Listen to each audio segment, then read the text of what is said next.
Теманын ылдыйкы бөлүгүндөгү бармакчаны басып, жана каналыбызга жазылып, жанындагы коңгуроо баса кетиңиздер.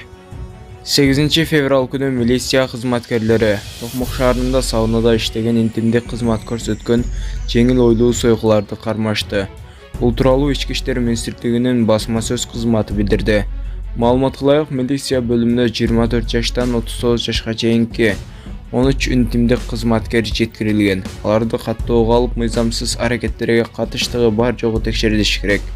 Сауналардын биринен тинтүү маалында ПМ-49 тапанчасы жана электр үн чыгаргыч мылтык табылган. Социалдык тармактарда тарап жаткан саламаттыкты сактоо министри Алымкадыр Бейшенадиевдин кызматтан кетти деген маалымат чындыкка дал келбейт.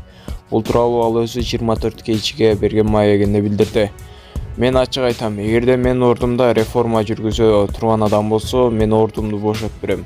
Болбосо иштейм. Мен отставкага кетпейм. Кызматтан бошотуу тууралуу мага эч ким айткан жок. Мен иштеп жатам. Мен Жумабековду эч ак эле унутуп калдым. Башка чоң иштер бар. Реформалар күтүүдө. Эми мага Жумабековго окшогон 20 адам каршы чыгат. Коррупцияны тазалайм. Кимди тазалаарымды алар билишет. Мен академиктердин баарын кызматтан кетирем, деди ал.